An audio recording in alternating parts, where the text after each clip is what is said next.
আসসালামু আলাইকুম রহমতুল্লাহি ওবারাকাতুহু। প্রিয় দর্শক শ্রোতা, আপনাদের সবাইকে সাদর আমন্ত্রণ জানাচ্ছি পবিত্র মাহে রমাদান উপলক্ষে চ্যানেল 24 এর বিশেষ ইসলামিক আয়োজন সেভলন হ্যান্ড ওয়াশ নিবেদিত Islamic Kafela powered by Shinex floor cleaner.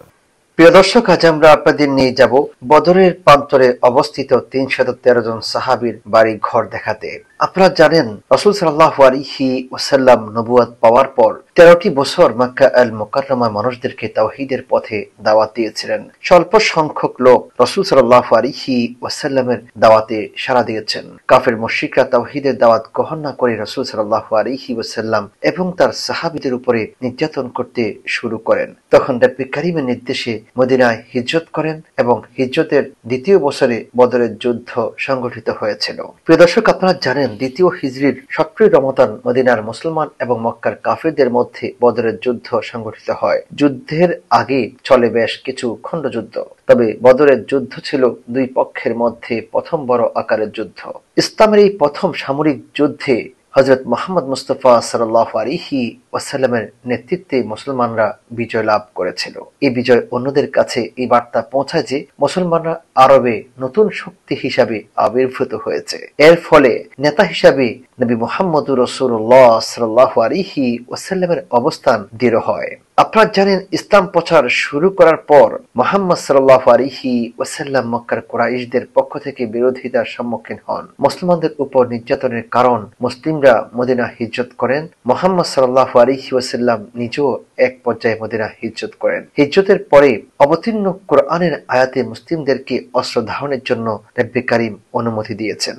মদিনায় আসার পর মুহাম্মদ সাল্লাল্লাহু আলাইহি ওয়াসাল্লাম 3টি প্রধান সামরিক পদক্ষেপ গ্রহণ করেছিলেন। প্রথমত, মদিনার গোত্রগুলির সাথে শান্তি চুক্তি স্থাপন করা হয়। দ্বিতীয়ত, কুরাইশ ও তাদের মিত্রদের তথ্য সংগ্রহের জন্য গোয়েন্দা নিযুক্ত করা হয়। তৃতীয়ত, মদিনার পাশ দিয়ে সিরিয়াগামী মক্কার বাণিজ্য কাফেলায় অভিযান চালানো হয়। এরপর সিরিয়ার পথে যাতায়াত করা কুরাইশদের বাণিজ্য কাফেলাগুলোর উপর বেশ কয়েকটি অভিযান পরিচালনা করা হয়। ইতিপূর্বে গাজওয়ায়ে উসাইরা থেকে বেঁচে যাওয়া কুরাইশ কাফেলাটি সিরিয়া থেকে মক্কা ফেরার সময় মুহাম্মদ সাল্লাল্লাহু আলাইহি ওয়াসাল্লাম তাদের তথ্য সংগ্রহের জন্য তালহা ইবনে উবাইদুল্লাহ এবং সাঈদ ইবনে যায়েদ রাদিয়াল্লাহু তাআলা আনহুমাকে উত্তরে প্রেরণ করেছেন। তারা হাওয়া নামক স্থানে পৌঁছে কুরাইশ কাফেলার অপেক্ষায় থাকেন এবং কাফেলা ওই স্থান অতিক্রমের সময় তারা মদিনায় ফিরে ঘটনা অবহিত করেন। কাফেলাটিতে 1000 উট এবং এইসব ওটে 50,000 স্বর্ণ মুদ্রা মূল্যের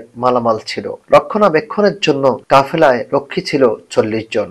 আক্রমণের আশঙ্কায় কুরাইশ কাফেলার নেতা আবু সুফিয়ান যাত্রাপথে সাক্ষাৎ লাভ করা বিভিন্ন কাফেলাগুলির কাছ থেকে মুসলিম বাহিনীর সম্ভাব্য অভিযানের ব্যাপারে তথ্য নিচ্ছিলেন। পরে তিনি মুসলিমদের আক্রমণের খবর পান।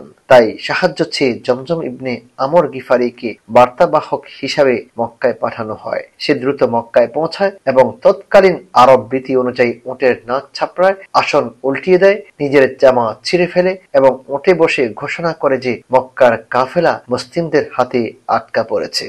প্রিয় দর্শক, এই খবর শোনার পর মক্কায় আলোড়ন শুরু হয়। দ্রুত 1300 সৈনিকের এক বাহিনী গড়ে তোলা হয় এবং আবু জাহেল বাহিনীর প্রধান হয়। ওই বাহিনীতে অসংখ্য উট, 100 ঘোড়া এবং 600 লৌহবর্ম ছিল।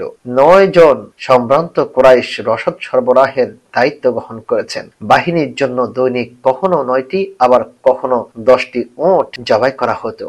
আবু জাহেল, উতবা ইবনে রাবিয়া, শাইবা ইবনে রাবিয়া, আবুল বাখতারি ইবনে হিশাম, হাকিম ইবনে হিজাম, নফল ইবনে খুয়াইলিদ, হারিস ইবনে আমির, তুয়াইমা ইবনে আদি, নদর ইবনে হারিস, জামা ইবনে আসওয়াদ এবং উমাইয়া ইবনে খালাফ সহ মক্কার অনেক অভিজাত ব্যক্তি মক্কার বাহিনীতে যোগ দিয়েছিল।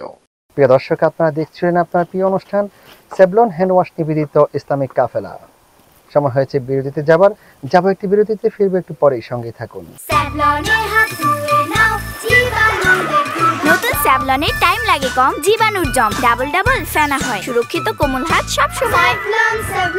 আমাদের লিটল স্টারের চাই double care twinkle baby soap, ত্বকে রাখে কোমল আর অ্যান্টিব্যাকটেরিয়াল ফর্মুলা রাখে জীবাণুমুক্ত।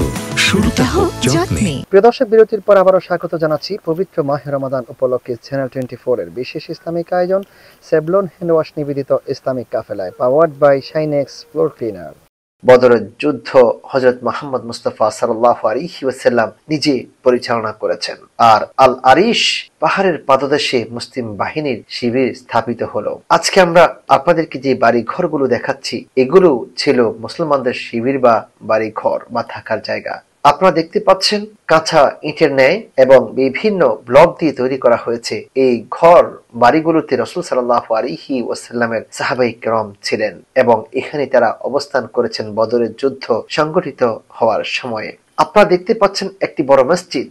এই মসজিদকে মসজিদে আরিশ বলা হয়। এই মসজিদের জায়গার মধ্যে রাসূল সাল্লাল্লাহু আলাইহি ওয়াসাল্লাম তাবু ফেলে রব্বে কারীমের কাছে প্রার্থনা করেছেন। রব্বে কারীমের কাছে আকাশের দিকে হাত তুলে তিনি দোয়া করলেন, ও আল্লাহ, আজ যদি এই বদরের প্রান্তরে তোমার 313 জন সাহাবী শহীদ হয়ে যায়, তোমাকে আল্লাহ বলে ডাকার মতো আর কেউ থাকবে না। তুমি তোমার এই বান্দাদেরকে, এই গোলামদেরকে সাহায্য করো। প্রিয় দর্শক, আপনারা দেখতে পাচ্ছেন এই মসজিদের জায়গার মধ্যে রাসূল সাল্লাল্লাহু আলাইহি ওয়াসাল্লাম দোয়া করেছেন। রাসূল সাল্লাল্লাহু আলাইহি ওয়াসাল্লামের দোয়ায় সাড়া দিয়ে রব্বে কারীম জাবালুল মালাইকাতে এঞ্জেলস মাউন্টেনে 5000-এরও বেশি ফেরেশতা অবতীর্ণ করে মুসলমানদেরকে সাহায্য করেছিলেন। আজকে আমরা আপনাদেরকে যে ঘর বাড়িগুলো দেখাচ্ছি এটি এই মসজিদের পাশেই অবস্থিত, অর্থাৎ মুসলমানদের অবস্থান ছিল এই জায়গার মধ্যে। নবী করিম সাল্লাল্লাহু আলাইহি ওয়াসাল্লাম সৈন্য সমাবেশের জন্য এমন একটি জায়গা বেছে নিয়েছেন যেখানে সূর্যোদয়ের পর যুদ্ধ হলে কোনো মুসলমান সৈন্যের চোখে যুদ্ধকিরণ পড়বে না। প্রাচীন আরব রেওয়াজ অনুযায়ী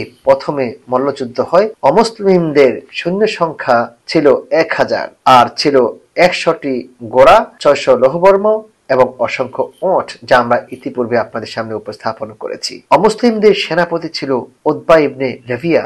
যুদ্ধে 70 জন অমুসলিম নিহত হয়েছে এবং বন্দী হয়েছে 70 জন। মুসলমানদের বাহিনীর সেনা সংখ্যা ছিল 313, যার কথা আমরা ইতিপূর্বে বলেছি, এবং যাদের বাড়ি ঘর ছিল এই জায়গাগুলোর মধ্যে, যেগুলো আমরা আপনাদেরকে ক্রমান্বয়ে দেখানোর চেষ্টা করছি। এই 313 জন সাহাবীর মধ্যে মুহাজির ছিলেন 82 জন, বাকি সবাই আনসার ছিলেন। আওস গোত্রের 61 জন এবং খাজরাজ গোত্রের 170 জন। মুসলিমদের ওট ও ঘোড়ার সংখ্যা ছিল যথাক্রমে 70 এবং 2টি, অর্থাৎ ওট ছিল 70টি এবং ঘোড়া ছিল মাত্র 2টি। যুদ্ধে মুসলিম বাহিনীর 14 জন সাহাবী শহীদ হয়েছেন, যাদের মাকবারা উহুদের প্রান্তরের অন্য পাশে অবস্থিত রয়েছে এবং বিশ্বের বিভিন্ন জায়গা থেকে হজ উমরা পালনকারী সহ অনেক দর্শনার্থী এখানে আসেন এবং সাহাবায়ে কেরামের 14 জন সাহাবায়ে কেরামের কবর সহ এখানে থাকা মানুষদের কবরগুলোকে জিয়ারত করেন। এই যুদ্ধের উল্লেখযোগ্য ঘটনা ছিল নবী করিম সাল্লাল্লাহু আলাইহি ওয়াসাল্লামের প্রধান শত্রু আবু জাহেলের নিহত হওয়া। প্রিয় দর্শক, আপনারা দেখছিলেন আপনার প্রিয় অনুষ্ঠান সেভলন হ্যান্ড ওয়াশ নিবেদিত